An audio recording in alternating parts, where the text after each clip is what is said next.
Voilà. Installez-vous et je vais démarrer.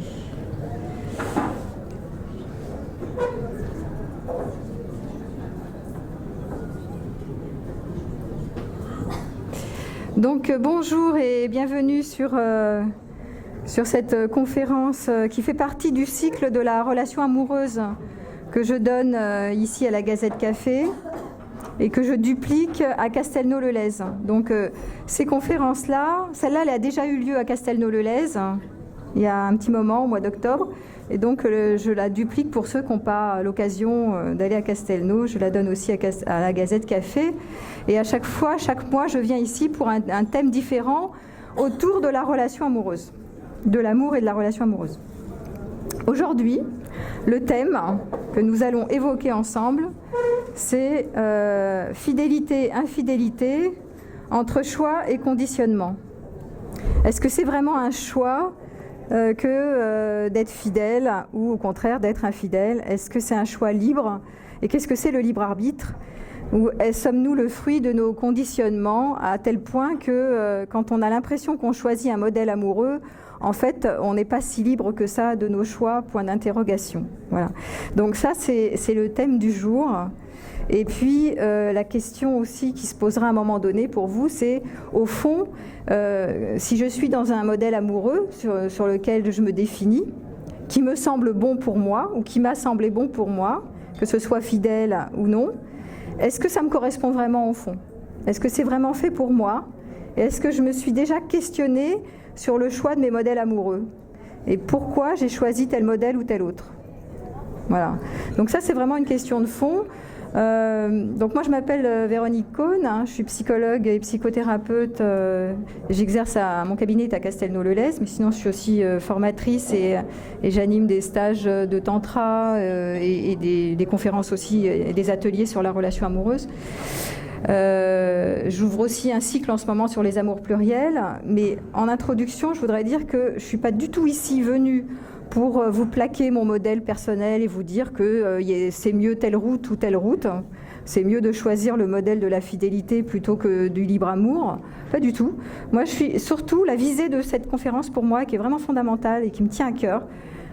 C'est vraiment que vous puissiez questionner vos modèles amoureux et au moins les identifier et voir si ça vous correspond, si c'est épanouissant pour vous ou pas. Mais ne pas suivre un chemin parce qu'on vous a dit que c'était bien, parce qu'on vous a éduqué comme ça, parce que la norme sociétale fait que c'est mieux d'être dans la filiation du contrat de mariage, de l'institution du mariage tel qu'il est connu depuis des siècles, et de le suivre parce que voilà, vous êtes fidèle à la loyauté et à l'héritage patriarcal du modèle classique qu'on appelle le modèle traditionnel du mariage, qui va inclure, ce modèle traditionnel du mariage, va inclure évidemment la fidélité au sens exclusivité du terme sexuel. Et c'est la première chose que je voudrais dire sur ce thème, fidélité, infidélité, est-ce un choix ou pas, c'est que très souvent on va confondre la fidélité et l'engagement. Et la fidélité, je vais vous donner la définition du mot fidèle, qui vient de fides en grec. Et dans la mythologie romaine, le mot fides, en fait, était lié à la déesse, c'était la déesse de l'honnêteté, la déesse de l'intégrité, de la bonne foi, de la confiance. Et donc, elle représente comme ça un personnage qui se met plutôt en reliance avec l'honnêteté, avec la transparence, avec la confiance, mais en aucun cas il n'y avait pas du tout de lien avec la sexualité exclusive ici. On n'en parlait pas du tout dans la mythologie romaine. Donc fides, c'est ça. Dans le dictionnaire, fidèle, c'est être engagé, être attaché à ses engagements, à ses devoirs, à ses responsabilités. Donc vous voyez ici que ça n'a strictement rien à voir, la fidélité, avec l'exclusivité sexuelle. Juste là. Parce que très souvent, ce qu'on va voir, c'est qu'il y a un surcouplage. Quand on dit est-ce que vous êtes fidèle en amour ou pas fidèle ou infidèle, il y a un surcouplage, c'est-à-dire, ça veut dire quoi? C'est une association qui est faite entre tel mot et tel mot, qui n'a pas forcément quelque chose à voir ensemble. Alors ici, très souvent dans le modèle classique, le modèle traditionnel, fidélité égale exclusivité sexuelle. Voilà. Et quand vous en référez à ce modèle traditionnel, en général, ce n'est même pas questionné. C'est posé comme tel. C'est-à-dire qu'on dit, bah voilà, vous êtes fidèle, et les gens confondent. Ils disent, est-ce que tu es fidèle, en disant, est-ce que tu es exclusif? C'est comme s'ils utilisent le même terme pour dire deux choses différentes. Je ne sais pas si vous aviez déjà remarqué combien il y a une confusion sur les termes, fidèle et exclusif. Donc ça n'a rien à voir. Alors la question qui peut se poser, c'est comment se fait-il que nous sommes si certains, plein de certitudes sur la fidélité, en la posant comme très souvent dans le modèle traditionnel, comme étant un bien fondé.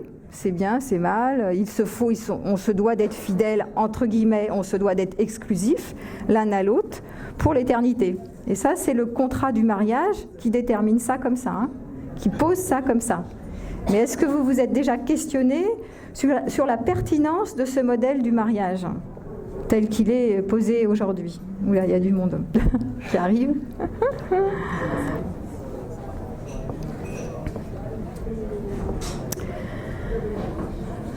Donc on confond, j'étais en train de dire qu'on confond l'engagement et l'exclusivité.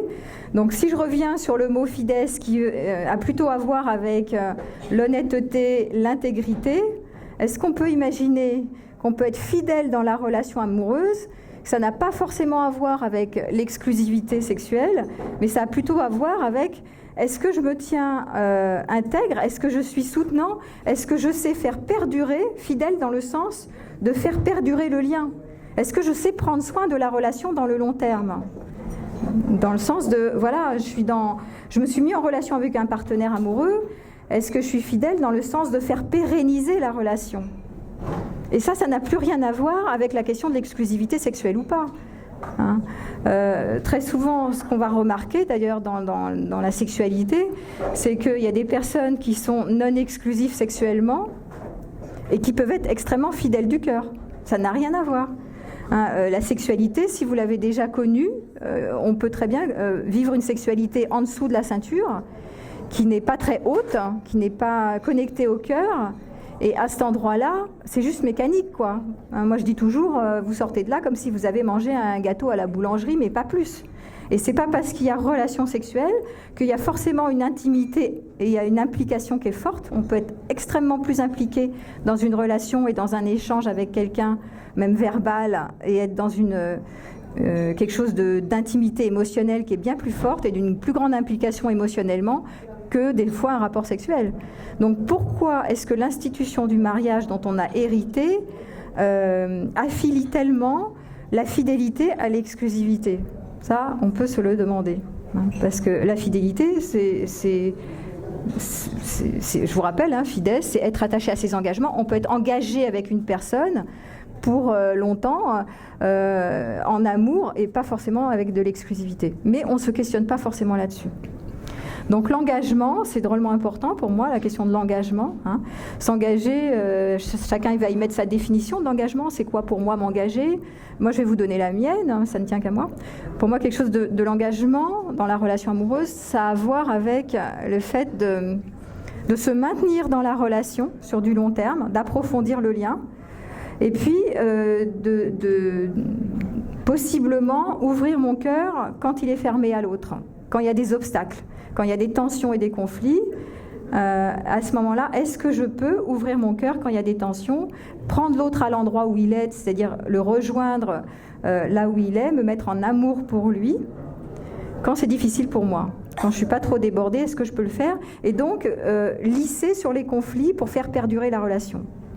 Et pour moi, il y a quelque chose à voir dans la pérennité du lien sur la fidélité, me maintenir dans un lien qui n'est pas forcément facile, parce que la prochaine conférence sera sur le thème du prince charmant ou de la princesse charmante, mais vous voyez que quand vous êtes en relation avec quelqu'un, une relation amoureuse qui dure, il y a des obstacles sur le parcours. Il y a des crises, il y a des obstacles, il y a des tensions, il y a des désaccords. Ça ne peut pas être lisse tout le temps et linéaire, ça c'est juste pas possible. passé la fusion amoureuse, il y a des acceptations de la différence. Et dans ce chantier de la relation amoureuse du couple, je dirais, sur le long terme, eh bien, l'engagement pour moi, ça va être la capacité de se maintenir dans la relation et de traverser les obstacles ensemble, et de maintenir la communication et de mettre de l'amour là où le cœur se ferme, et de s'ouvrir à l'autre et de s'ouvrir à soi, etc. Et c'est tout un long parcours, mais l'engagement, il est vraiment dans la pérennité du lien et dans la confiance que je place à cet endroit-là, et aussi ma manière de prendre soin de la relation. Voilà. Et ça, c'est drôlement important pour moi. Ça n'a rien à voir avec l'exclusivité sexuelle, encore une fois. C'est carrément autre chose. On parle d'autre chose. Et moi, je dis toujours, et soit dans toutes mes conférences ou à mes patients que j'ai régulièrement, je dis, mais quand vous me dites, parce que certains me disent, oh, c'est difficile, je crois que je l'aime plus, je vais arrêter la relation. Alors, je les regarde en disant, mais attendez, vous l'aimez plus, mais ok, ça veut dire quoi aimer, quoi? Et je dis toujours, on ne se met pas, on n'arrête pas la relation parce qu'on s'aime plus. Hein. La relation, c'est pas on s'aime, on se met ensemble, on s'aime plus, on arrête la relation. C'est on est ensemble pour apprendre à s'aimer. Et ça, c'est le chemin. Et c'est pas rien apprendre à s'aimer. C'est pas gagner l'histoire. Apprendre à s'aimer, ça va vraiment faire fi de pouvoir contenir, de prendre soin de soi, de mieux se connaître, de mieux connaître l'autre, de voir comment il fonctionne, de faire vivre l'empathie, de mieux communiquer non violemment, etc. C'est tout un chemin, l'affaire du couple. Mais l'exclusivité là-dedans n'a rien à voir avec la capacité de se maintenir dans le long terme et être en amour avec l'autre. Voilà. Ça, c'est la première chose que je voulais pointer dans cette conférence, qui est fidélité et infidélité. Est-ce que c'est vraiment un choix ou pas? Voilà. La deuxième chose, c'est le fait que très souvent, les problématiques sur l'infidélité, mais au sens non exclusif, alors je vais pas dire infidèle, moi, je vais dire non exclusif, voilà, pour simplifier, parce que infidèle, ça, pour moi, je vous l'ai défini, ça n'a rien à voir avec ce qu'on entend couramment. Donc les personnes qui sont non exclusives sont souvent vues comme des personnes qui se dispersent, des consommateurs, hein, ou des consommatrices, parce que c'est des hommes et des femmes hein, aussi, hein, c'est pas que des hommes. Et donc ils sont vus comme des consommateurs, des donjouans, des prédateurs, et surtout des gens qui ne s'engagent pas et qui sont dispersés. Donc, et là, de nouveau, pour moi, ça ne fait pas sens, quoi. Ça n'a rien à voir avec le fait d'avoir plusieurs relations en même temps, avec la dispersion. On peut être très bien en alliance avec la légèreté et la profondeur dans une relation et dans plusieurs relations à la fois. Mais certains ont une telle contrainte, c'est-à-dire un tel schéma rigidifié de ce que doit être la fidélité. Ils sont tellement absorbés par ce schéma de l'institution du mariage qu'ils ne se posent même pas cette question-là. Ils ne peuvent même pas imaginer que c'est possible d'être en lien avec plusieurs personnes et d'y être fidèle dans le sens d'approfondir de la relation, dans la relation, de se maintenir en amour, etc., dans plusieurs histoires, qui ne seront pas les mêmes, puisque chaque personne est unique et chaque relation est différente, mais on peut avoir un lien à la fois très léger et très profond avec une personne, deux personnes et trois personnes. Et je voudrais vous faire la remarque que vous vous êtes certainement déjà faite d'ailleurs, sur le fait que quand vous avez plusieurs enfants, certains de vous en ont plusieurs, ben vous n'allez pas dire tiens j'aime celui-là et l'autre je le mets à la poubelle, je ne l'aime pas. Vous êtes attaché à plusieurs enfants et vous aimez plusieurs de vos enfants de manière différente. On est d'accord. Et ça ne veut pas dire que vous êtes infidèle. Ça ne veut pas dire que... Vous imaginez si vous faisiez ça avec vos propres enfants en disant bah celui-là, voilà, celui-là je le prends, ok, c'est mon préféré, puis les autres je les mets sur la touche. C'est juste pas possible quoi. Donc de la même manière que vous êtes attaché de manière différente à vos enfants parce qu'ils sont différents et que votre relation avec eux est différente, et ben c'est la même chose en amour. On peut être attaché à plusieurs personnes de manière tout à fait différente, avec une qualité du lien différente, avec une forme et une couleur différentes sur chaque relation. Et elle n'a pas besoin d'être de même nature d'ailleurs. Elle n'a pas besoin d'être investie de la même façon sur chaque personne. Mais pour aller dans ce chemin du libre amour, que j'appelle ça moi les amours pluriels ou le libre amour, si ça vous intéresse, il faut déjà questionner le modèle. Pourquoi est-ce que j'ai choisi, ou pourquoi est-ce que j'ai pas choisi, et pourquoi est-ce que je suis sur un modèle du contrat classique, traditionnel, qui est l'institution du mariage, qui oblige à l'exclusivité sexuelle. Parce que sur le contrat de mariage est stipulé que vous allez rester avec votre partenaire jusqu'à la fin des temps, et puis surtout, lui vouer fidélité égale exclusivité ici. Hein.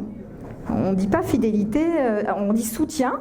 Ok, je suis d'accord pour le soutien, se soutenir l'un l'autre, mais il est stipulé, il est inclus de manière non explicite, implicite, l'exclusivité sexuelle dans le contrat du mariage. Et c'est ça que je voudrais vous questionner ce soir. Est-ce que vous êtes déjà interrogé sur cette histoire-là? Pourquoi vous avez hérité de ça et pourquoi vous y croyez pour certains dur comme fer? En ne remettant même pas en question ce schéma-là et en pensant que c'est comme ça qu'il faut faire. Et ça, c'est juste incroyable. Il y a un poids de la société, en tout cas en Europe, hein, sur le fait de rentrer dans ce schéma et d'être dans le cadre. Et dans le cadre, c'est d'être fidèle au sens exclusif jusqu'à la fin de votre vie, comme si on ne pouvait avoir du désir que pour un seul partenaire ou aimer un seul partenaire toute une vie. Ça, c'est juste très compliqué. Parce que ceux qui essayent de rentrer dans le schéma, en général, ils se cassent la gueule. Qu'est-ce qu'on aperçoit? On aperçoit qu'au jour d'aujourd'hui, il y a 70% des mariages ou des couples qui vivent ensemble qui se séparent ou qui divorcent, 7 sur 10. C'est juste énorme. C'est les chiffres. Hein. Et il y a 43% des couples qui sont affiliés au schéma traditionnel, c'est-à-dire qui vivent avec cette notion d'exclusivité, de fidélité, qui se prennent des amants et des amantes en sous-marin. Moi, je les appelle comme ça. Hein, je me trompais en sous-marin.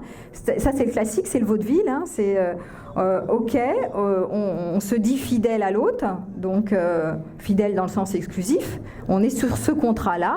Mais qu'est-ce qu'on fait parce qu'on a du désir qui est intense et que c'est plutôt bon signe parce que ça veut dire quoi? Ça veut dire qu'on est bien vivant. Si on a de la libido, on a du désir, c'est qu'on est en vie. Ça, c'est plutôt une bonne nouvelle. Et qu'est-ce qu'on fait de ce désir sur un nouveau partenaire ou un autre partenaire? Eh bien, on se la coince en général. Et puis, on se met des barrières sur ce contrat-là. On s'empêche parce que c'est pas bien, ça se fait pas. Voilà, il y a un héritage de ça qui rend la fidélité au contrat du mariage et pas autre chose. Mais est-ce qu'on est fidèle à soi-même si on est fidèle au contrat du mariage? Enfin, vous pouvez vous poser cette question aussi. Hein. À qui on est fidèle, hein? Est-ce qu'on est fidèle au contrat? Est-ce qu'on est fidèle? Est-ce qu'on se respecte soi? Est-ce qu'on respecte l'autre? Quand on commence à prendre des amants et des amantes en sous-marin, est-ce qu'on est fidèle vraiment à l'autre? Voilà. Elle est où la fidélité là-dedans? Elle est où l'exclusivité là-dedans? Parce que quand je vous disais qu'il y a 43%, c'est énorme, 43% des couples qui prennent des maîtresses et des amants, juste parce que le modèle du couple traditionnel, il ne tient pas la route. Il est construit sur un mythe d'absolu, un mythe d'idéal, de rester avec une et une seule personne toute sa vie, en exclusivité, c'est juste très compliqué, quoi. Très, très compliqué. Donc la plupart n'y arrivent pas. Alors qu'est-ce qu'ils font? Ils font du serial monogame. Ça s'appelle comme ça, vous ne connaissez peut-être pas. C'est-à-dire qu'ils font des couples avec un partenaire, un seul, et dès que ça commence à flancher, à riper, ils arrêtent le couple, ça dure 5-7 ans très souvent, des fois moins, des fois plus, et ils répètent, ils prennent un nouveau partenaire, donc c'est un par un, c'est un partenaire par un partenaire, et ils refont une série de quelques années, et hop, trop d'obstacles, trop compliqué, hop, ils arrêtent, ils reprennent à nouveau, et ça repart comme mon kiki pour un tour. Donc ça, c'est classique, hein, les serial monogames. Aujourd'hui, on en est là. Mais ce modèle, il échoue encore, c'est-à-dire ça montre bien les écueils du modèle institutionnel du mariage. Hein. On voit, enfin je veux dire, je ne suis pas la seule à m'intéresser à ce sujet, il y a pas mal d'auteurs qui s'intéressent à ça et qui montrent bien qu'il y a un écueil énorme sur le modèle du couple traditionnel, qui est issu de l'institution du mariage et du modèle patriarcal de manière plus large. Parce que si, juste pour info, hein, pour dire que le modèle du mariage, il s'est érigé à partir de quoi? Je ne sais pas si vous savez, mais il s'est appuyé sur l'Église, hein, sur la religion judéo-chrétienne, qui, à ce moment-là, avait mis dans les esprits des individus que c'était bien d'aller dans le pur, il y avait le pur et l'impur, donc il faut être pur. Donc le péché de la chair, la Vierge Marie, enfin toutes ces questions d'être pur, hein, pour pouvoir gagner le paradis sur terre après. Et donc tout ça, tout ça pour être exclusif, il faut s'adonner qu'à une et une seule personne et éviter le plus la sexualité qui est vue comme un péché de la chair, sauf avec une et une seule personne évidemment pour pas avoir trop de désir. Donc l'institution du mariage s'appuie sur la religion, hein, sur l'Église, au moment où ça a été vraiment fortement où ça a émergé. Ça s'appuie pas que sur la religion, hein, le mariage, l'institution du mariage. Ça s'est appuyé aussi sur la politique, le gouvernement et l'économie. C'est-à-dire qu'à l'époque où ça a été en vogue, où il fallait se marier, etc., surtout en Europe, c'était pour des raisons économiques, pour contrôler les familles et que ça ne parte pas dans tous les sens, qu'on puisse contrôler l'économie. Que si vous êtes sur un foyer, vous ne partez pas sur 10 foyers à la fois, sur 10 personnes à la fois, à ce moment-là, on peut vous contrôler économiquement. Hein. Donc il faut voir les enjeux des gouvernements, enfin de l'institution du mariage. Elle n'est pas simplement liée à l'amour. Elle est liée à des fins politiques, elle est liée à des fins économiques, elle est liée à des fins de pouvoir religieux. Hein, et on hérite de ça sans se poser la question. Et c'est ça qui est terrible. On voit qu'il y a un écueil énorme sur le couple basé sur le mariage classique. Et on ne se rend pas compte qu'on a hérité de tout ça. Et même plus loin, je peux encore parler de la préhistoire, où au moment où ils se sont rendus compte que les enfants naissaient de la femme et pas de la mère divine, parce que c'est ce qu'ils imaginaient, que les enfants, c'était la mère divine qui faisait que, paf, baguette magique, il y avait une femme qui tombait enceinte. Quand ils ont compris que c'était l'homme qui ensemençait la femme, alors à ce moment-là, les hommes c'est le patriarcat, ils ont commencé à vouloir contrôler les femmes, et ça a commencé comme ça l'histoire. Et après, il y a eu tout le reste que vous connaissez. Mais on hérite de ça. Voilà. 3 petits points. On hérite de ça, et je vous laisse méditer sur la question, et vous là-dedans, est-ce que vous êtes vraiment certain que c'est vraiment ça dont vous êtes emprunt, que vous avez envie de continuer à faire vivre ou pas, ou est-ce que vous pouvez commencer à questionner ce modèle pour avoir un peu plus de libre arbitre simplement? Moi, je ne dis pas qu'il faut aller dans un sens, dans un autre sens, ça m'est complètement égal. Le principal, c'est que vous soyez épanoui à l'endroit où vous êtes. Mais est-ce que vous êtes déjà questionné sur les biens fondés de l'institution du mariage? Alors, c'était ça déjà la première chose que je voulais poser avec vous. Et voir que ceux qui vont choisir le positionnement de la fidélité, entre guillemets, égale exclusivité sexuelle, donc un partenaire pour toujours, en général, ceux-là, ils se basent sur des motivations qui sont liées à la sécurité. Ça a beaucoup à voir avec la sécurité, ça. C'est-à-dire que le modèle traditionnel est un modèle sécure. Alors, je vais vous dire pourquoi il est sécure. Il est sécure à plein d'endroits. Il est sécure parce qu'il est conforme. Parce que la plupart des personnes vont là-dessus, sans se poser de questions. Donc, il y a une énorme conformité sociale et que c'est quand même plus rassurant de faire partie de la norme, donc de faire comme tout le monde, plutôt que de faire pas comme tout le monde. Voilà. Donc ça, c'est une première chose. Il est normal, il est prévu, d'après les histoires des princes charmants, des contes de fées, etc., que vous trouviez un homme ou une femme idéal et que vous construisiez votre vie avec, jusqu'à temps que ça clash, jusqu'à ce que la mort s'en suive. Bon. C'est écrit comme ça. Vous êtes issu de ça tout petit, vous baignez là-dedans, vous baignez dans ces histoires-là, on vous éduque comme ça. Et donc vous continuez à être formaté là-dessus sans prendre de recul. Et très souvent, c'est vraiment important de voir comment on est empreint de ça, hein, de cet héritage-là. Donc il y a de la sécurité à être comme Madame Tout-le-Monde, comme la voisine d'à côté, votre mère, qui vont vous dire, si vous ne prenez pas le chemin identique, mais qu'est-ce que tu fais? Tu sors des sentiers battus? Mais non, c'est pas normal. Tu devrais rentrer dans les clous. Fais comme tout le monde. C'est comme ça qu'on est heureux dans la vie. C'est en se mariant ou c'est en étant avec un concubin ou un compagnon et en restant tranquille avec, sage, tranquille, modèle. Voilà, restez dans le cadre. Donc on vous indique ça. Hein, si vous restez dans le cadre, vous allez y gagner le bonheur. Eh bien, c'est pas ça qui se passe. Vous avez remarqué que ça se joue pas comme ça, l'histoire. Ça serait bien, mais c'est pas ça. Donc, quand on est dans le cadre, hein, on est sécurisé. parce qu'on est dans un cadre, mais une fois qu'on est dans le cadre, très souvent on s'ennuie. C'est un peu figé le cadre. C'est sans compter qu'en plus il y a du désir pour les uns et les autres, des partenaires qui passent par là, et vous vous empêchez, donc vous vous privez. Il y a des interdits intérieurs. En général, c'est des règles intérieures. J'ai pas le droit. Oh, ça se fait pas. Je vais quand même pas. Je vais pas quand même sauter sur. Ça se fait pas. Je suis mariée, je suis avec quelqu'un, j'ai pas le droit. Faut être exclusif. Non, non, non. Donc je m'interdis. Et à savoir que plus je mets une charge d'interdit, et notamment c'est une charge sur la sexualité, plus j'ai envie de l'enfreindre. Vous connaissez l'histoire quand même. Hein, plus on est soumis, et plus il y a une charge de la rebelle en nous, du rebelle en nous. Hein, donc plus on est soumis à un diktat interne, il faut pas, c'est pas bien, et plus on va avoir une charge énorme de transgresser l'interdit. Donc plus les gens vont se prendre des amants et des maîtresses, et plus ils vont aller à des sexualités libres ou pornographiques ou en dessous de la ceinture, parce qu'il y a un interdit énorme. Moins il y a d'interdits, plus on enlève la charge de la sexualité, de la sexualité, plus on l'explore, et plus c'est de l'énergie point pure. C'est une histoire d'énergie qui circule entre deux êtres, qui peuvent mener à une communion, bien évidemment, mais voilà, il n'y a pas plus de tabou que ça si on n'en fait pas une montagne. Mais si on en fait une montagne et on se l'interdit, on se dit « Oh, c'est pas bien, je vais lui faire de la peine, je vais le faire souffrir, j'ai pas le droit, je suis dans un contrat cadré, etc. » C'est là où il y a énormément d'interdits et c'est là où les gens transgressent le plus. Moins il y a d'interdits, moins les gens ont besoin de transgresser, évidemment. Hein. Donc ça aussi, c'est encore un des écueils du contrat du mariage dans lequel on est baigné et qui ne fonctionne pas. C'est complètement dysfonctionnel.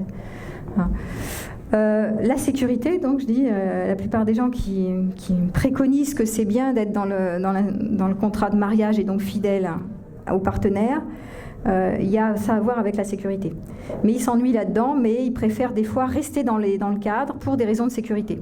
Parce que c'est trop compliqué, s'ils sortent du schéma, ça les insécurise trop. Autre chose par rapport à la sécurité, c'est qu'il y a un imaginaire, la plupart des personnes croient que en se mettant dans un cadre, dans un contrat, on parle de contrat d'exclusivité ou contrat de mariage fidèle, ils s'imaginent que l'amour est garanti. Alors là, je veux bien, ça c'est encore un autre écueil. On s'imagine qu'en se mettant dans un cadre, hein, en faisant un contrat avec l'autre, ben ça va permettre que l'amour va perdurer et que ça va être garanti sur le long terme. Mais pas du tout. Vous avez vu jouer ça ou c'est juste pas vrai, quoi. C'est juste pas possible. L'amour ne rime pas avec la possessivité, ça rime pas avec le fait de vouloir le mettre dans une case et de faire en sorte de le garder. On peut pas garder l'amour. L'amour, ça fluctue sans cesse. L'amour, ça va et ça vient. Hein, d'un jour à l'autre, ça fluctue, on ne sait pas pourquoi. On ne peut pas être tout le temps linéairement en amour tout le temps, c'est juste pas possible, ça se travaille. Et vous ne pouvez pas garantir la pérennité de l'amour.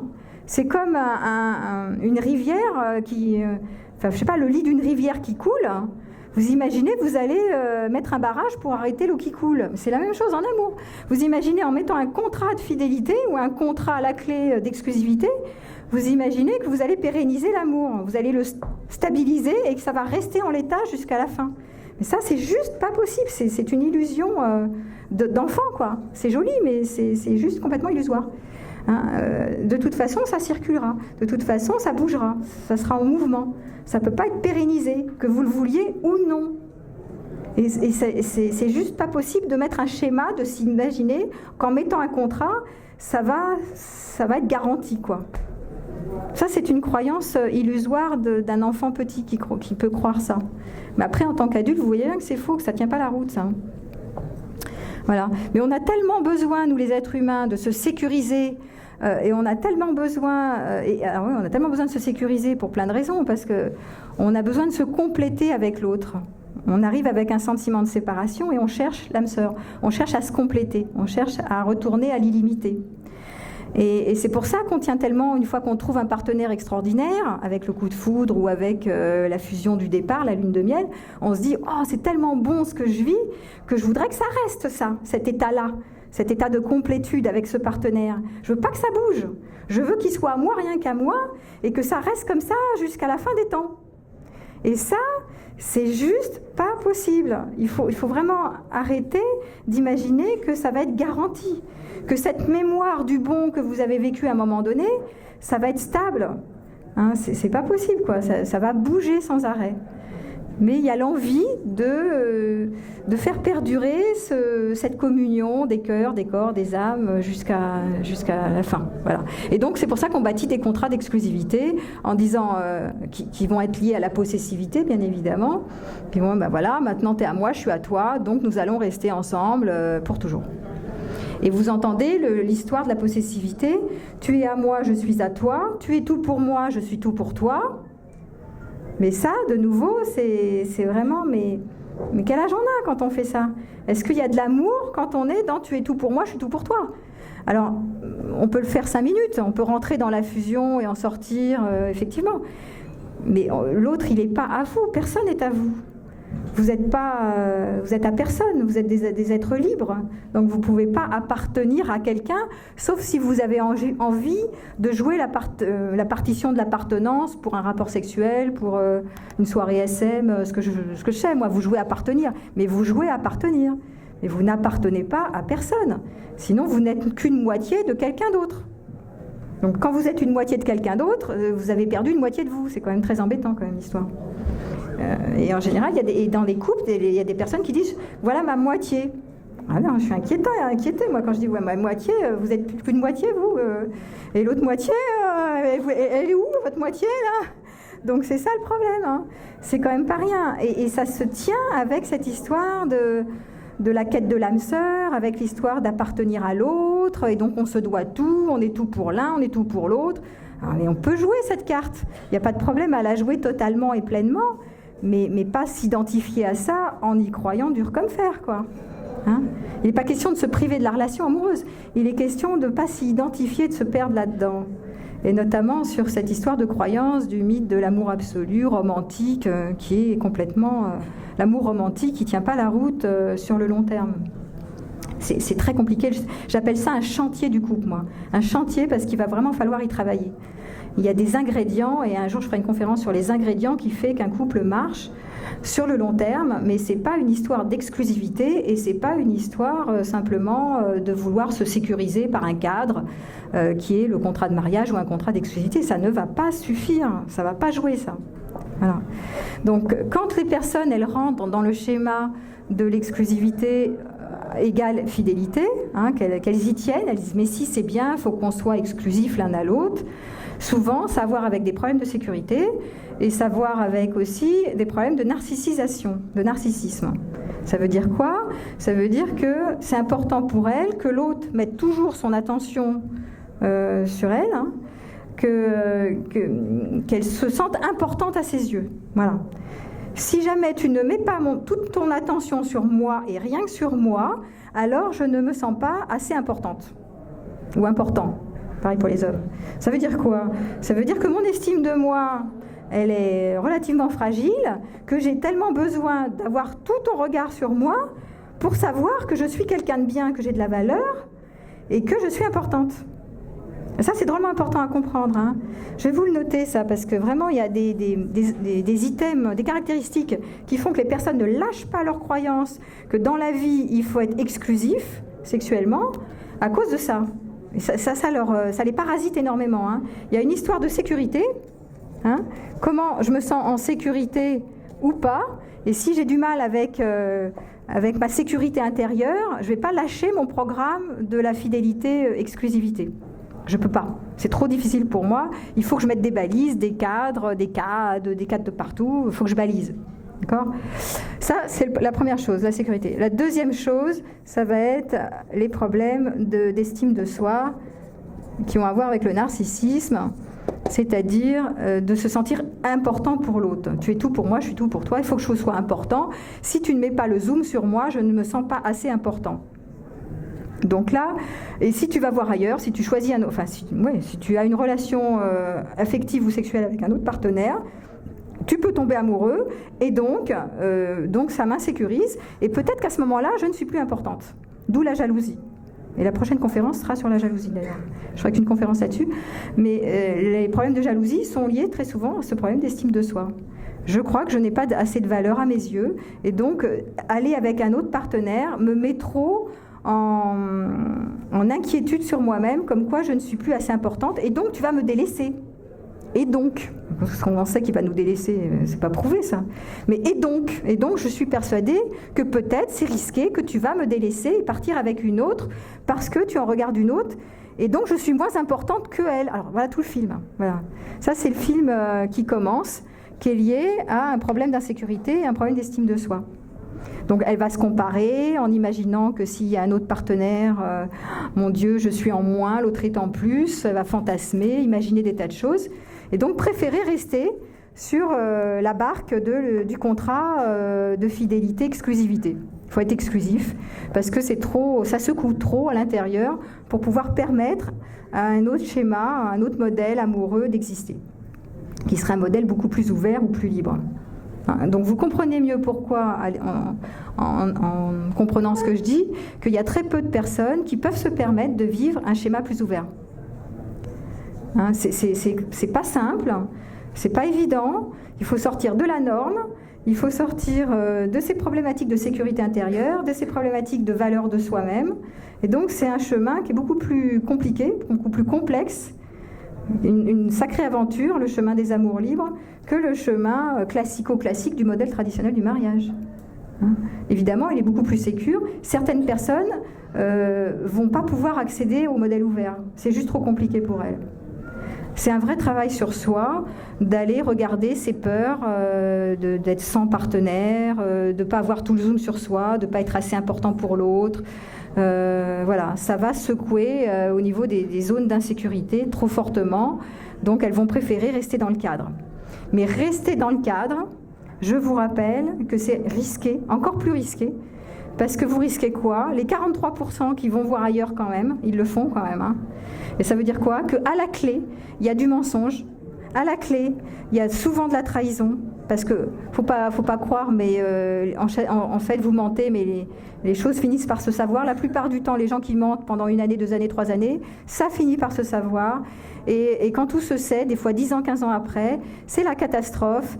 Il y a beaucoup de violence, beaucoup de trahison, de violence. Et la violence, elle n'est pas sur le problème de l'exclusivité, où la personne a ripé sur l'exclusivité. Elle est problématique sur la trahison du mensonge. Tu m'as menti. Et la fidélité, fidès, je vous rappelle, c'est la déesse de l'honnêteté, de l'intégrité, et donc de la loyauté, et donc de la transparence. Donc regardez où vous placez votre confiance, parce que si vous placez votre confiance sur l'exclusivité sexuelle, je vous rappelle que avoir un partenaire sexuel, une relation sexuelle, ça peut être juste manger un gâteau.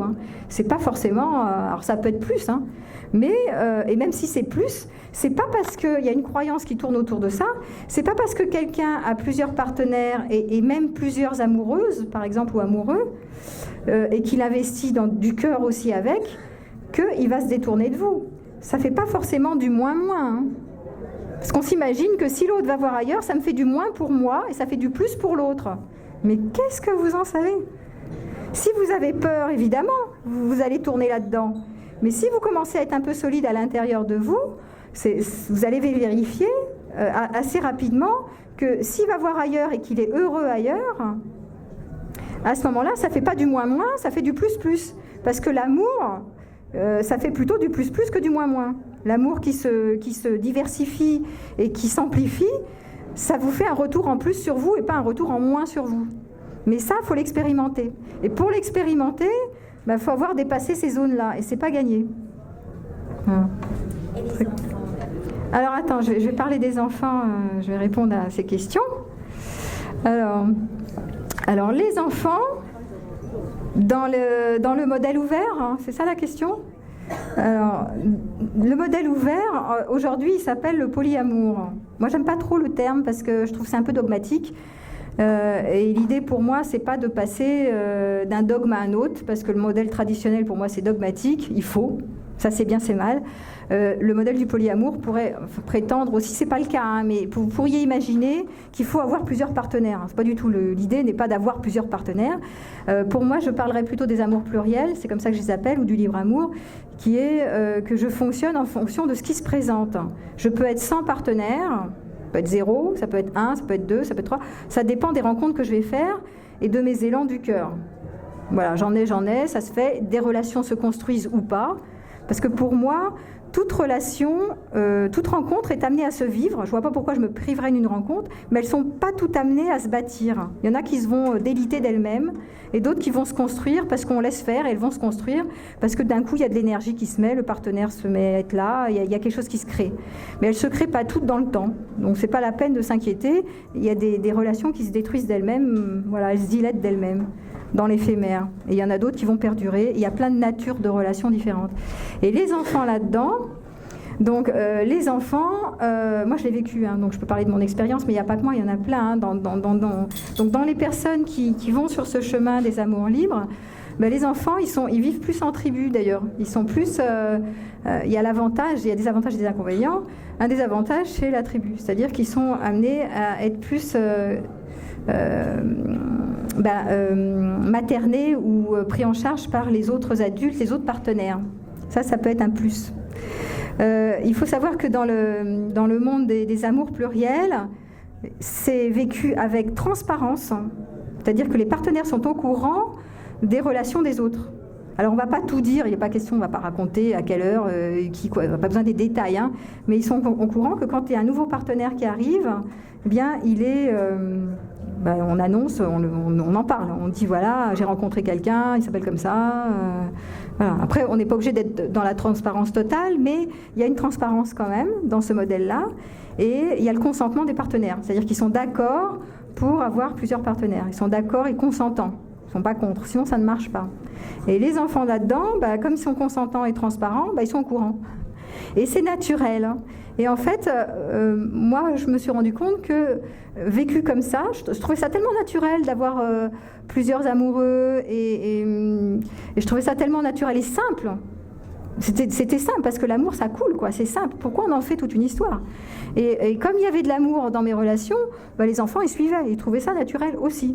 Mais si je me complique la vie avec des tas de schémas, en disant c'est bien, c'est mal, il faut que je cache, faut que je cache pas. Alors vous avez l'autre qui... Est-ce que très souvent dans les couples classiques, sur le modèle du mariage, quand il y a on rompt, et puis la personne elle est un peu célibataire, et il y a un nouveau partenaire en vue. Mais vous avez remarqué qu'il faut le cacher aux enfants, parce que les enfants, elle n'est pas sérieuse, c'est pas quelqu'un de sérieux, donc on ne va pas lui montrer, toutes des choses comme ça. C'est vachement compliqué, hein. Donc toutes ces histoires, comment je me complique la vie, alors que tout simplement, voilà, c'est une relation qui est là, elle va durer ce qu'elle va durer, et puis quand elle sera plus là. Et pourquoi c'est pas possible de faire connaître ça aussi à nos enfants, que l'amour c'est simple, c'est fluide, c'est quelque chose qui coule de source, quoi. Pourquoi est-ce qu'on se complique tellement ? Pourquoi est-ce qu'on est tellement dans ça c'est bien, ça c'est mal, pour les enfants bon.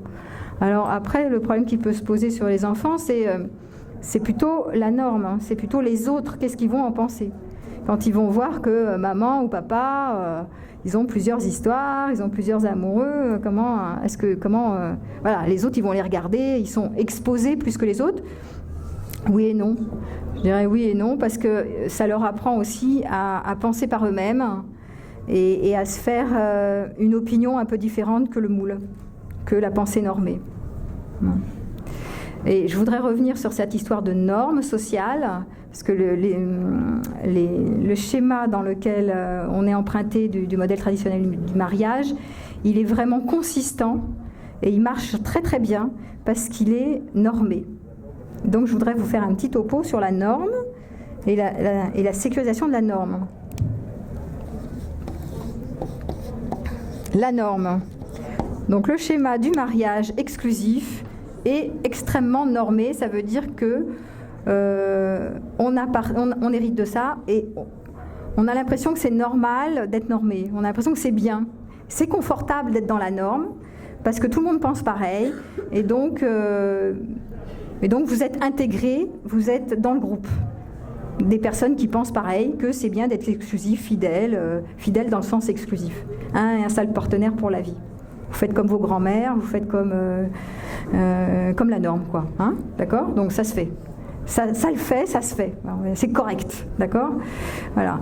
Et donc, vous rentrez dans les clous, vous êtes dans la norme. Et c'est confortable parce que vous n'êtes pas exposé, vous ne prenez pas de risques. Vous ne sortez pas des sentiers battus. Il y a des expériences qui ont été faites dans les années 70, notamment un que j'aime bien, que vous connaissez peut-être, qui s'appelle Salomon H.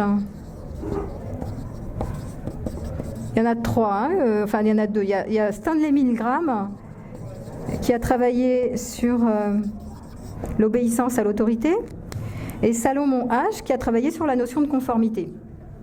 Donc dans les expériences de H, ils s'étaient rendus. Alors je vous explique l'expérience. Il y avait un petit groupe d'étudiants. Ils étaient tous de mèche. Il y avait une question qui était posée par un expérimentateur. Et donc il y avait une seule réponse qui pouvait être bonne à chaque fois. D'accord ? C'était une histoire de bâtonnet, il fallait répondre, est-ce que c'est le bâtonnet celui-là ou le bâtonnet comme ça ? Bon. Donc il y avait 17 étudiants par exemple qui étaient de mèche et un seul cobaye qui ne connaissait pas, c'est le cobaye quoi. Et donc la première réponse, l'ensemble du groupe c'était la bonne réponse, tout le monde disait la bonne réponse. Donc le cobaye, il disait bonne réponse. Il allait dans le sens du groupe, mais c'était vrai. La deuxième fois, toujours vrai, le groupe disait toujours vrai, bonne réponse, toujours vrai, donc il disait toujours vrai, lui aussi. Troisième fois, pareil, toujours vrai, oui, toujours vrai, donc voilà. Il y avait une assise de bah oui, puisque tout le groupe pense comme ça, c'est vrai. Puis en plus, c'était vraiment vrai. Quatrième fois, là justement, il donnait, c'était la fausse. Tout le monde donnait une fausse réponse. Tout le groupe de mèche donnait une fausse réponse. Et le cobaye, au lieu de donner une bonne réponse, enfin la vraie réponse, eh ben, il a donné comme le groupe. Il hésitait un peu, en se disant, mais bon, ça n'a pas l'air vrai quand même ce truc-là.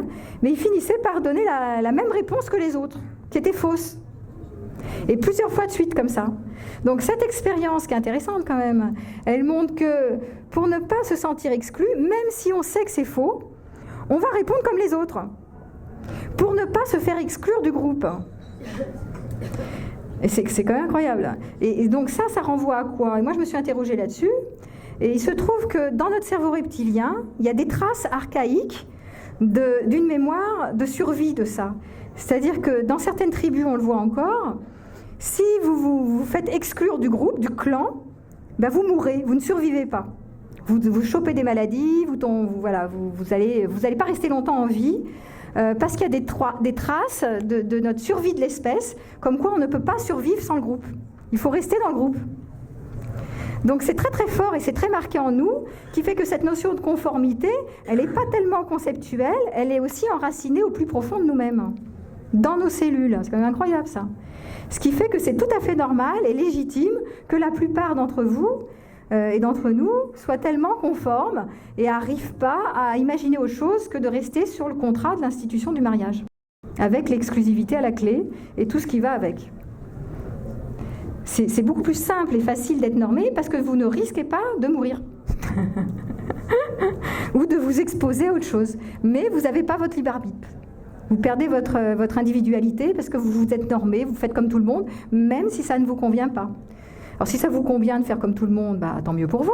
Mais si ça ne vous convient pas et que vous sentez qu'il y a quand même quelque chose qui n'est pas si juste pour ça, quand vous écoutez au plus profond de vous ce modèle-là et que ça ne vous va pas, pourquoi vous suivez le groupe ? Peut-être parce que vous avez peur d'être en dehors et exclu du groupe. Alors ça peut être exclu du groupe, mais le groupe c'est quoi ? Ça peut être votre famille. Imaginez, vous sortez du moule, vous devenez comme moi, vous rentrez dans les amours pluriels. Qu'est-ce que va dire votre famille ? Imaginez, oh là là. Qu'est-ce que vont dire vos amis ? Qu'est-ce que vont dire vos proches ? Qu'est-ce que va dire la société ? Qu'est-ce que va dire voilà. Alors vous n'êtes pas obligé non plus de clamer ça. C'est pas non plus je mets mon bandeau. On n'est pas des militants. Il n'y a pas besoin de militer sur quoi que ce soit. Il y a juste à assumer ce qu'on est. Est-ce que je peux être ce que je suis ? Et être aimé pour ce que je suis. Là, c'est la vraie question. Est-ce qu'on peut m'aimer pour ce que je suis ? On rêve tous de ça. On rêve d'une et une seule chose, de s'abandonner et d'être aimé pour ce qu'on est. Voilà. Et donc, est-ce qu'on peut l'assumer ? Ou pas ? Alors, ça, c'était les expériences qui renvoient à la conformité. Plus aussi, les découvertes aussi qu'il avait faites, c'était que plus les personnes ont une estime de soi fragile, et plus elles vont être conformes. C'est un peu logique.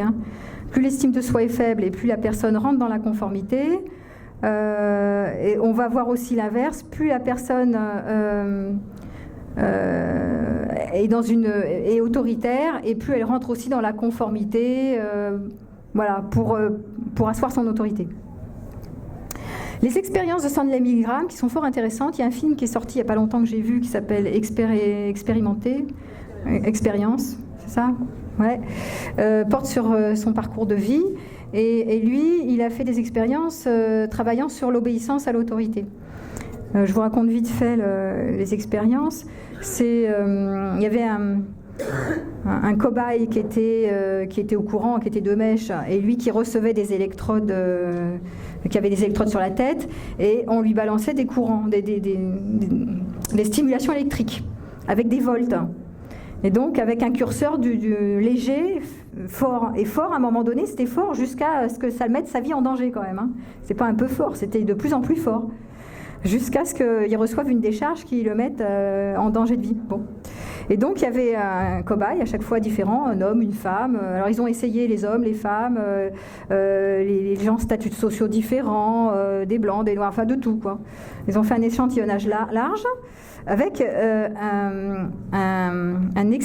quelqu'un en blouse blanche, derrière un expert en blouse blanche qui était censé représenter l'expert, hein, le médical, et qui était juste derrière pour lui donner les consignes, d'accord ? Et puis derrière une vitre, il y avait donc le cobaye là qui avait ses électrodes et qui était censé recevoir les décharges. Et donc c'était en fonction des bonnes réponses qu'il émettait. Bonne réponse, alors une bonne réponse, il n'avait pas de décharge, une mauvaise réponse, il recevait une décharge. Bon. Et l'expert derrière, à chaque fois, il lui disait non, enfin, il s'arrangeait pour à chaque fois que ce soit des mauvaises réponses. Très souvent, il y avait des bonnes réponses, mais il y avait souvent des mauvaises réponses. Et donc, les mauvaises réponses, il devait appuyer encore plus fort, il fallait augmenter, il lui disait continuez, augmentez les décharges, il fallait augmenter les décharges à chaque fois. Et donc, les gens augmentaient les décharges, et c'est avéré qu'effectivement, ils écoutaient l'expert qui disait continuez, continuez. Parfois, ils voyaient que l'autre, parce qu'il poussait des cris là-bas derrière, il disait « Ah, j'en peux plus, je suis vraiment mal, je suis à deux doigts de mourir et tout. » Mais même en écoutant les cris, quand l'expert disait « Continuez, continuez », ils continuaient. Ils écoutaient l'expert au lieu d'écouter leur point de vue personnel en se disant « Mais j'exagère un peu là, je vais quand même peut-être le trucider là, il faut que j'arrête là, je suis en train de le mettre en danger ce garçon. » Eh ben non, ils continuaient parce que ils perdaient leur lucidité. Et c'est ça l'expérience de Milgram, c'est qu'à un endroit, on se fie à l'autorité, à la conformité de la norme, à ce qui est représenté ici par l'expert qui est l'autorité toute puissante, et on perd sa lucidité de pensée, on perd son raisonnement. C'est-à-dire ces valeurs morales qui est, ben non, là je prends soin de l'autre, normalement on a tous envie de prendre soin de l'autre, on n'a pas envie de tuer son prochain. Mais là, on en perd pour rentrer dans le moule, pour se fier à l'autorité, on donne notre responsabilité à quelqu'un d'autre qui détient le pouvoir, le référent. C'est fou quand même, hein, la norme. Et c'est comme ça qu'il y a eu, c'est comme ça qu'il y a des guerres, c'est comme ça qu'il y a des dictatures, c'est comme ça qu'il y a la Shoah, c'est comme ça qu'il y a plein de choses comme ça qui apparaissent. Hein.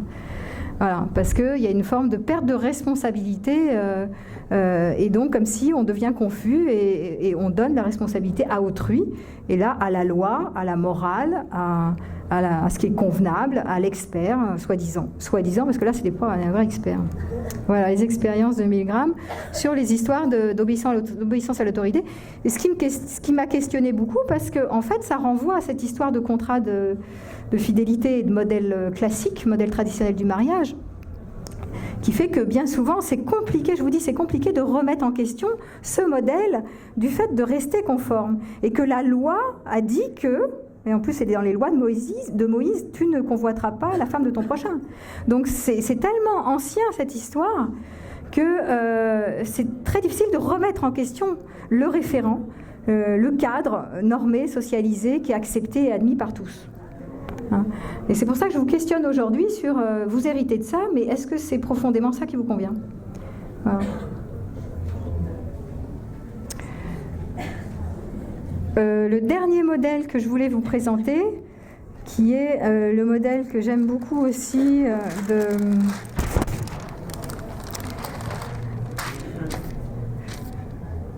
comment il s'appelle, je me souviens plus de son nom, je vais le retrouver, sur les valeurs, la théorie des valeurs. Shalom Schwartz, il s'appelle, voilà.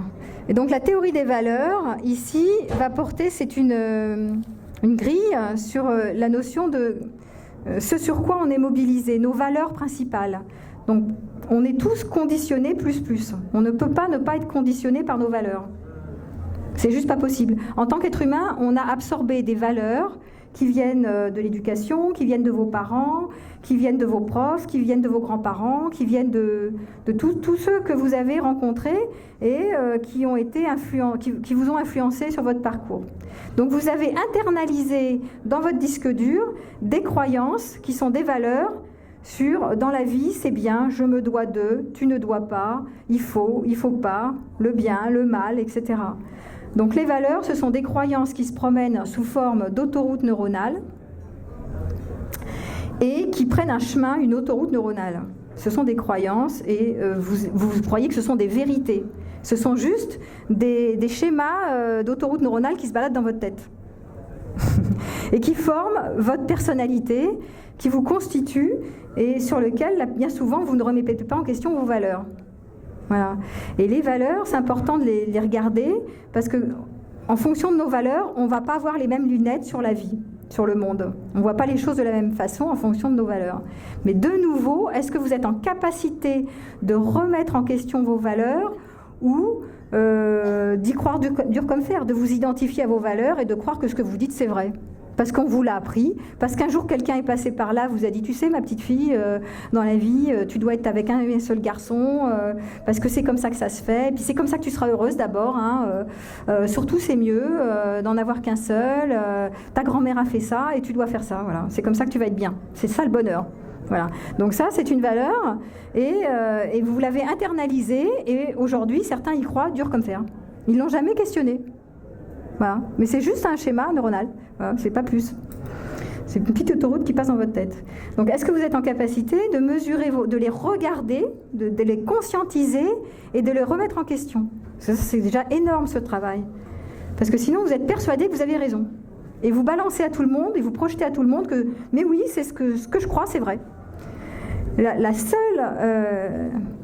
Pour moi, la seule chose vraiment, enfin la seule raison d'être, c'est le doute. Je dirais que ma seule raison d'être, c'est de douter. C'est de dire je ne sais rien, je ne sais que je ne sais pas, voilà, je ne sais rien. Et des doutes, mais il n'y a aucune vérité, si ce n'est l'absolu, mais il n'y a rien de vérité, on ne peut pas affirmer. C'est pour ça que je ne convainc personne, je ne suis pas en train de convaincre qui que ce soit, même tout ce que je dis, ça peut être complètement faux.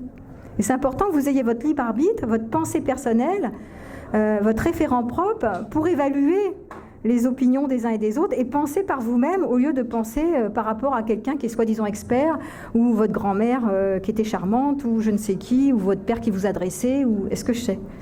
Voilà. Donc c'est vraiment important de remettre en question nos valeurs et nos valeurs se construisent se promènent sur un curseur différent. Alors voilà, voilà le tableau que je voulais vous présenter. Il y a des valeurs, vous ne le voyez pas ? Tu le vois toi ? Oui. Je vais vous l'énoncer. Ça sera sur la vidéo. Je vais en faire une vidéo. Parce que je préfère que ce soit sur la caméra. Donc, il y a des valeurs qui sont combinées on va commencer sur la continuité. C'est-à-dire des gens qui ont des valeurs fortes, et c'est important pour eux, la tradition, et d'être conforme. Et pour eux, c'est vraiment des valeurs de continuité, de faire perdurer, de transmettre à la descendance des valeurs fortes, des valeurs essentielles. Il y a des vraies valeurs, et des valeurs qui tiennent la route. Voilà. Donc ça, c'est les valeurs traditionnelles qui assurent la continuité de l'espèce. Et on ne les questionne pas bien souvent. Ceux-là, ils sont accrochés à la sécurité. Ici, il y a beaucoup à faire avec la sécurité. On a besoin de se sécuriser, donc ils ne vont pas aller, ceux-là, ces personnes qui ont des valeurs comme ça, traditionnelles et conformistes, ils n'iront pas dans les amours pluriels. Ils ne questionneront pas le modèle traditionnel du mariage, ils ne peuvent pas. C'est trop secouant. D'accord ? Bon. Ensuite, il y a ceux qui ont des valeurs qui sont plus dans le dépassement de soi, qu'on appelle l'universalisme et la bienveillance. Donc ici, on est dans les valeurs humanistes. Dans les valeurs pour faire évoluer la société. Bon, c'est un peu mon cas. Hein. Comment on peut travailler sur soi, faire évoluer les choses, se poser des questions, remettre les choses en question, avec quelque chose de sorte de l'humanitude. Hein, je suis intéressée, j'ai de l'empathie, j'aimerais que les choses aillent dans le bon sens, dans l'écologie, plus d'humanité, plus de cœur, etc. Donc ça, c'est le dépassement de soi. Travailler sur l'évolution de l'être. Hein. Ça, c'est les gens qui sont sur ces valeurs-là. On les voit beaucoup dans le développement personnel, ceux-là. Ici, il y a les valeurs qui sont basées sur l'affirmation de soi. Dans l'affirmation de soi, il y a la notion de pouvoir, et qui est en lien aussi avec la reconnaissance. J'ai besoin de m'affirmer, d'être dans ma puissance, d'être reconnue, d'avoir un poste où je suis vue et reconnue, exercer un métier où je suis gratifiée, etc. Donc ça, c'est du pouvoir qui va du plus au, ça dépend du curseur qu'on met sur le pouvoir, qui est lié avec l'affirmation de soi, la puissance. Et puis, ici, la réussite. La réussite sociale, la réussite professionnelle, la réussite affective, voilà. Et tout ça, ça donne des signes de reconnaissance positifs et ça alimente l'affirmation de soi. D'accord ? Et le troisième système de valeurs, donc regardez où vous vous promenez, parce qu'en général, vous promenez sur des valeurs... en général, ceux qui sont très dans la continuité vont pas du tout en opposition avec celle de l'ouverture au changement. Alors, c'est les dernières, l'ouverture au changement. C'est les gens qui préfèrent l'autonomie avant tout, être libre de penser, être libre. Enfin, la liberté de penser, la liberté d'être soi, la liberté d'être différent. Voilà, l'autonomie. Ici, l'ouverture au changement, ça va avec le besoin de stimulation, le besoin de se sentir stimulé par le changement, par des nouveaux projets, par des nouvelles personnes, la découverte, la curiosité, voilà, ça va avec ça, la stimulation. Et ça va avec l'hédonisme, qui est le goût du plaisir. Le goût d'aller se faire plaisir, de chercher des projets qui font plaisir, des rencontres qui font plaisir, etc. Et ça donne l'ouverture au changement. Autonomie, stimulation, hédonisme donne l'ouverture au changement. Et ceux qui sont beaucoup dans l'ouverture au changement, ils ne vont pas beaucoup avec la continuité, la tradition et la conformité. Et inversement, c'est très opposé. C'est pour ça que je vous dis, si je fais la relation avec le modèle amoureux, je vais revenir à ça, et bien, ceux qui sont très liés, enracinés à des valeurs traditionnelles, ils ne vont pas être dans l'ouverture au changement. Ça va être compliqué pour eux. Ça ne veut pas dire qu'ils n'en ont pas besoin, ça veut dire que ça ne va pas avec. Voilà. Et inversement, ceux qui sont très basés, enfin qui sont très en lien avec le changement, l'autonomie, le plaisir et la stimulation, ils vont être plus partants sur les amours pluriels. Voilà. Donc c'est aussi intéressant de voir que nos valeurs nous amènent dans un chemin et pas dans un autre. Voilà. Et que nos valeurs nous formatent. Et toute la question de l'individu pour moi, le parcours de l'être humain pour moi, elle est aussi en lien avec est-ce que je peux questionner mes valeurs, est-ce que je peux les regarder, les questionner et les remettre en question pour voir si je ne peux pas trouver des valeurs autres, d'autres croyances qui me correspondent plus dans le fond, qui seront plus sur mon axe, sur mon chemin, qui vont m'épanouir davantage que celles qui sont celles de monsieur et madame tout le monde, ou que j'ai internalisées de ma mère, que j'ai absorbées et qui ne me conviennent pas au fond. C'est pas moi, c'est ma mère en moi, c'est ma grand-mère en moi, c'est mon père, c'est je ne sais pas qui, mais c'est mon prof, mais c'est pas moi qui pense là, ou qui parle comme ça. Donc regardez l'éducation, d'où vous venez, et comment vous êtes formaté, fabriqué et construit par vos conditionnements qui ne sont pas vous. Ce sont vos conditionnements. Et c'est pour ça que dans le titre de la conférence, j'avais dit fidélité, infidélité entre choix et conditionnement. Parce qu'on est tellement conditionné que la question du libre arbitre peut se poser. Où est-ce que j'ai du choix là-dedans quand je vois ô combien je suis le fruit de tous mes conditionnements, de toute mon éducation, de tout mon dressage, de tout l'héritage du patriarcat, de toutes ces normes qui proviennent de très très loin en arrière, dont je ne sais même plus que ça existe, je ne sais même plus pourquoi ça existe, mais voilà, ça existe. Je ne me suis même pas informée sur le pourquoi du comment, et je suis avec ça, avec tous ces conditionnements qui me formatent, et c'est tellement lourd que je ne sais même pas qui je suis. Si je ne suis pas mes conditionnements, qui suis-je ? Qui suis-je ? Au fond, qui suis-je ? Ça, c'est la vraie question. Voilà. Bon. Alors, je vais vous laisser un temps pour... je regarde l'heure quand même. J'ai un petit peu de temps pour les questions-réponses. Je pense que c'est un sujet, si vous êtes nombreux à venir ce soir, c'est que le sujet vous interpelle. Donc, je vous laisse un temps de questions, si vous en avez, si ça vous intéresse, que je puisse répondre. Je peux dire aussi, avant que j'oublie, que je ferai un atelier sur... pour ceux que ça intéresse, vous pouvez venir me voir. Je donnerai à Castelnau un atelier d'approfondissement sur le thème où on est en petit comité, je fais toujours ça après mes conférences, à 6, 7 personnes, 8 personnes, pas très nombreux, où je prends le temps d'approfondir le sujet avec ceux que ça intéresse sur la question du thème. Voilà, ça je le fais aussi. Parce que là, en conférence, c'est plus une conférence que quelque chose de personnalisé. Hein. Je n'ai pas le temps de m'intéresser à chacun d'entre vous, malheureusement. Mais je suis partante pour écouter vos questions, si vous en avez. Il y avait celle des enfants. Ouais, vas-y. Bah, tu peux peut-être venir là. Je vais reformuler.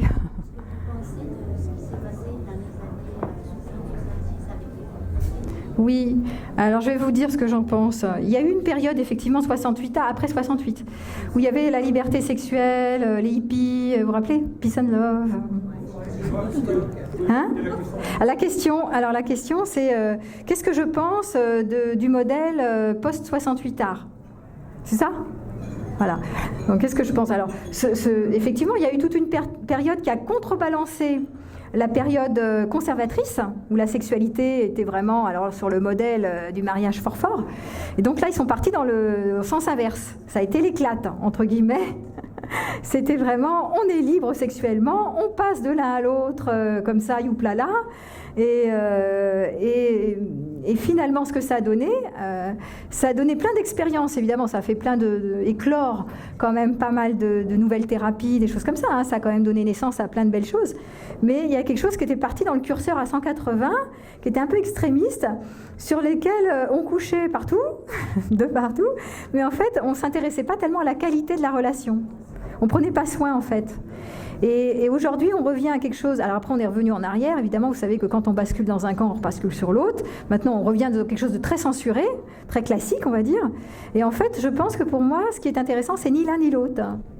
C'est quelque chose entre les deux, qui serait à la fois prendre le temps, à la fois de trouver quelque chose de libre, de ne pas être fermé par des schémas préfabriqués comme quoi c'est mal, etc. Mais à la fois d'approfondir une qualité relationnelle, une profondeur. L'alliance de la légèreté et de la profondeur, je dirais.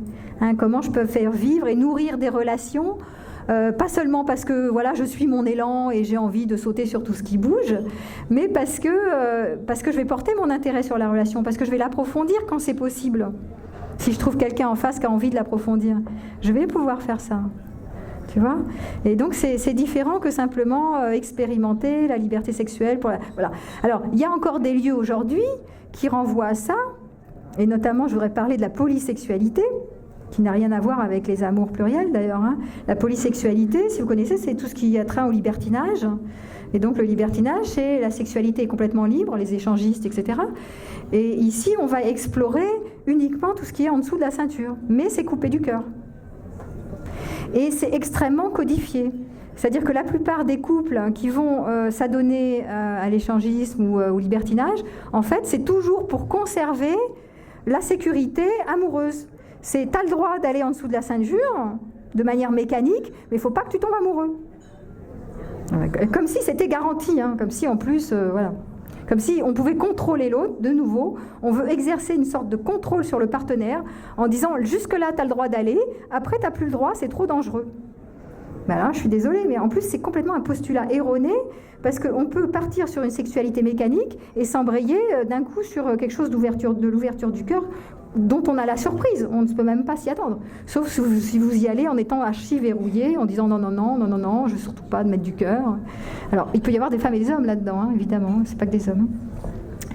Mais le libertinage n'a rien à voir avec quelque chose qui s'élève au niveau du cœur et plus haut, ça ne peut pas aller bien loin, parce si on y va qu'en étant fermé et au niveau du cœur, on va trouver que ce qu'on y trouve, quoi.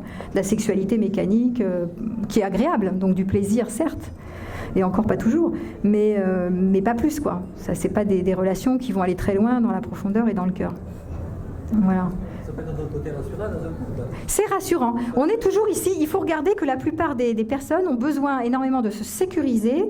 Donc pour se sécuriser, il y a de la possessivité, il y a du contrôle. Comment je contrôle l'autre ? En exigeant qu'il soit à moi, rien qu'à moi, qu'il n'aille pas voir ailleurs, que s'il y a de la sexualité libre, oui, mais jusqu'à un certain point, pas trop, pas amoureux. Donc c'est des manières de contrôler le partenaire. Toujours, pour se rassurer. Mais si on cesse d'avoir besoin de se rassurer toujours et encore en amour, on ne peut pas se rassurer en amour. Le postulat est faux dès le départ. L'amour rime avec la liberté, pas avec le contrôle. On ne peut pas contrôler l'amour, on ne peut pas contrôler le partenaire, on ne peut pas garantir l'amour. Il n'y a aucune garantie à la clé. C'est volatile, c'est fluctuant, ça ne dépend pas de vous. Vous ne pouvez pas gripper l'amour. Alors voilà, qu'est-ce que vous voulez faire de ça? Ça, c'est le postulat de base. L'amour rime avec liberté. Il ne rime pas avec la possessivité, avec l'agrippement. Alors qu'on veuille l'agripper, je veux bien, mais c'est faux dès le départ. Vous partez dans le mur. Oui. Alors, ça, c'est une question. J'ai plein de personnes au cabinet qui me consultent avec plusieurs amoureux en même temps, avec beaucoup de remous. Est-ce que ça peut... La question, c'est est-ce qu'on peut vivre plusieurs relations ou 2 relations en même temps, sereinement? C'est une très bonne question. Eh bien, comme c'est un chemin qui est plus insécure que l'autre, puisque ça va risquer de remuer, d'être confrontant. C'est confrontant, ça va faire travailler sur les points sensibles, sur la jalousie, sur l'estime de soi, sur le fait de se sentir tranquille avec soi, de s'habiter, de ne pas se perdre dans la relation. Donc ça va faire travailler sur plein de points. Mais si vous êtes en chemin, et si, justement, c'est toutes ces conditions-là, si vous avez transcendé la jalousie, si vous êtes plus dépendant affectif, si vous avez des bases solides, si vous vous aimez suffisamment, ben vous aurez des relations épanouissantes, riches et sereines avec plusieurs personnes. C'est possible, mais c'est un travail sur soi. La plupart des personnes qui partent dans les relations plurielles cheminent sur elles-mêmes sans cesse parce que c'est très confrontant et c'est le chemin où on sort de la sécurité. Et aussi, on s'expose à sortir de la norme sociale. Donc, c'est pas balisé, c'est pas fréquenté par tout le monde. Et c'est pas accessible à tout le monde. Un besoin d'amour universel?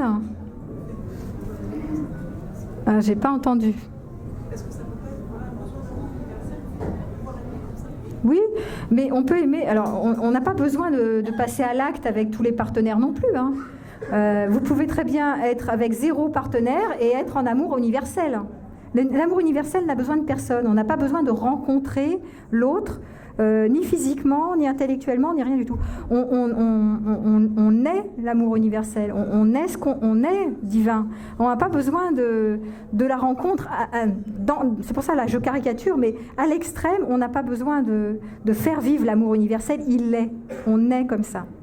Après, on peut jouer le jeu, on est formaté avec un corps, avec des organes sexuels, avec un cœur, avec tout ça. Donc, puisqu'on est formaté de ça, eh bien, pourquoi on ne joue pas le jeu? Il n'est pas question de ne pas jouer le jeu de l'incarnation. Jouer le jeu de ce pourquoi on est fait, c'est-à-dire pour s'aimer, pour se rencontrer physiquement, pour se rencontrer amoureusement, pour se rencontrer spirituellement, bien sûr. Il n'y a aucun problème avec ça. Mais on n'a pas besoin de se rencontrer pour vivre l'amour universel. Mais effectivement, si tu joues le jeu de la rencontre... la partition de la rencontre fusionnelle, amoureuse, etc., ben, tu peux la déployer toujours et encore plus. Ça peut se déployer. J'ai dit ça fait plus et pas du moins. Mais à condition de faire un travail sur soi. Sinon, ça ne marche pas. Ouais. Ben, c'est l'amour universel, c'est l'amour sans condition. L'amour avec tous les êtres, avec la nature, avec les êtres humains, l'amour de l'univers, l'amour où on se sent relié. C'est ce qu'on appelle la reliance. Combien je me sens reliée avec tout ce qui est autour de moi, avec tous les êtres, avec les animaux, avec la nature, avec les pierres, avec l'univers. Voilà. Et donc ça peut être touché de soi à soi, dans des expériences de conscience modifiées, hein. Et ça peut être touché dans la relation amoureuse, et notamment dans la relation sexuelle dite sacrée, où à un moment donné, on peut toucher cette dissolution du moi, et cet état d'amour universel, d'expansion cosmique, de reliance avec l'ensemble. Mais c'est parce que la sexualité est une porte d'entrée du mystique, de cette voie mystique, dans le tantra notamment, mais on peut le toucher juste maintenant. Tu es ce que tu es, tu rayonnes l'amour universel, t'as pas besoin d'autre. Si tu le touches, en fait, on n'a pas besoin d'autre chose.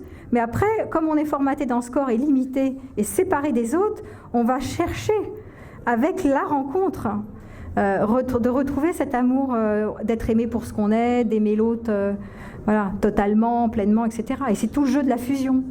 Mais le jeu de la fusion, il peut s'organiser que si je sais défusionner. Ça va? Ça répond à la question? Il y avait une autre question. Oui. Merci. Moi, c'est plus une remarque qu'une question, pardon. Vous avez dit que la conformité et la tradition formaient un cadre dans lequel on se sentait en sécurité. Or, moi, avec les gens avec qui je discute autour de moi, plus ceux de l'âge de mes enfants que le mien, j'ai l'impression que le nouveau cadre, c'est au contraire la non-exclusivité et qui regarde d'un petit air un peu amusé ceux qui ont le culot de penser qu'ils vont construire quelque chose dans l'exclusivité. Oui et non. Il y a effectivement, alors, il y a certains jeunes qui fonctionnent sur la non-exclusivité, mais là on est plutôt dans le régime 68 arts, allez youplala, on se protège pas, etc. Il y a effectivement, parce que dans le monde des amours pluriels, même des jeunes, il y a des jeunes là-dedans, ils sont très, on est quoi, même pas 1%, même 1,5% de la population, c'est très très peu. Hein. Donc sinon, on va retrouver quoi? On va des personnes qui s'adonnent, même chez les jeunes, des sexualités libres comme ça, mais où il n'y a pas vraiment d'implication, où l'implication est faible, hein, l'implication amoureuse. Et puis après, on va trouver beaucoup de jeunes aussi qui sont très convaincus du modèle romantique. Hein, on est plutôt dans une période conservatrice, plus que non exclusive en fait. Hein. On est sorti de la période 68 arts révolue, ça c'est fini. On est plutôt rentré dans une période conservatrice. On voit sur les plages que la nudité, elle est de moins en moins prévue. Hein. On met de plus en plus les maillots de bain, de plus en plus on revient à quelque chose de la norme, de plus en plus traditionnelle, avec des valeurs beaucoup plus conservatrices qu'avant. Hein, on voit plutôt ça apparaître que l'inverse. C'est plutôt à la marge de voir des jeunes qui sont non exclusifs et qui s'impliquent là-dedans. C'est très à la marge encore. Alors peut-être que, moi je questionne ça d'ailleurs dans l'article que j'ai écrit sur mon site sur cette question de la fidélité-infidélité entre choix et conditionnement. Je questionne, est-ce qu'on va vers encore et toujours plus de conservatisme avec ce modèle traditionnel du mariage qui est en faillite, mais qui finalement reste quand même le modèle sur lequel tout le monde s'achemine et même s'il est en faillite, on continue encore et toujours d'y aller, hein, parce que vu le poids et l'héritage qu'on a patriarcal, on continue avec ça, et notamment des serial monogames, puisque c'est ça qui se passe à ce moment, ou est-ce qu'on s'achemine vers des modèles plus innovants, plus ouverts, comme les amours pluriels ou d'autres modèles, où justement on s'autorise d'être beaucoup plus au gré du vent en fonction du fil du temps, de qu'est-ce qui se présente et comment, en mettant le moins de schémas possible, et comment on peut être avec ce qui est au fur et à mesure, quoi. Voilà, et ça, j'en sais rien, je n'ai pas de réponse là-dessus, et je suis quand même optimiste sur les modèles amoureux. Je pense qu'il y a quand même du changement dans l'air, parce que l'écueil est tellement fort, il y a tellement de divorces et de violences dans le modèle traditionnel du mariage, que c'est en train de changer. Et moi, je suis vraiment très touchée par la violence des séparations, et notamment sur les enfants. Parce que cette histoire de mariage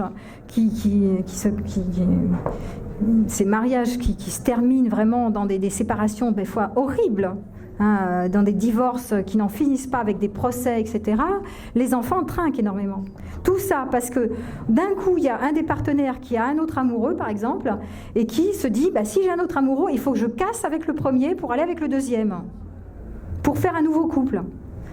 Alors qu'il est attaché au premier, hein, très souvent. Il y a de l'attachement, même s'il n'y a plus forcément un amour sexuel extraordinaire, il y a de l'attachement, il y a des belles choses dans la première relation. Mais sous prétexte qu'il faut rester dans le cadre du modèle traditionnel, on quitte pour aller sur un nouveau. Et avec la séparation et la violence de la séparation faite sur les enfants à la clé. Sur les partenaires, mais aussi beaucoup sur les enfants, qui sont otages de ces séparations consécutives et de ces couples qui se remettent ensemble avec des beaux-pères, des belles-mères, des mariages composés, etc. C'est extrêmement compliqué pour les enfants. Et donc vous vous imaginez, en fait, avec ce modèle sécure, soi-disant sécure et qui est allié avec le bonheur, que c'est carrément l'inverse. C'est extrêmement violent. Et c'est pas du tout sécurisant, c'est plus violent qu'autre chose, hein, pour moi. Voilà. Donc, je ne sais pas si vous êtes questionné là-dessus, mais bon. Je pense qu'il est l'heure. Voilà. Vas-y, alors, je te laisse le micro. Non, pas forcément. Moi, c'était juste pour savoir la part psychologique que tu as donnée, la recrudescence. On n'entend pas. Même moi, j'entends pas. quelles conséquences tu donnes sur la recrudescence des MST, voilà, le retour, recrudescence, ça, je sais pas. Notamment, pour un chiffre très pratique, il y a 30 000 personnes qui sont atteintes de VIH sans le savoir. Oui, bonne question. Alors, je redis la question pour ceux qui n'ont pas entendu. Et les MST là-dedans, parce que c'est bien gentil d'avoir une liberté sexuelle, affective, amoureuse, etc. Et le danger. Eh bien oui, c'est une bonne question, parce qu'effectivement, il n'est pas question d'être un illuminé et de partir dans des relations en se mettant en danger.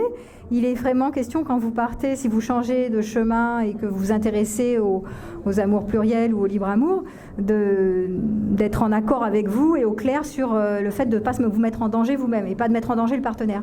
Donc effectivement, ça va avec la protection de la sexualité.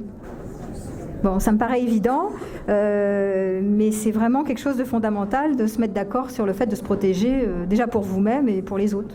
Voilà. Donc ça ne va pas sans, quoi. C'est pas l'un sans l'autre, c'est avec la protection. Et donc c'est de votre responsabilité de vous protéger. Voilà. Une dernière question.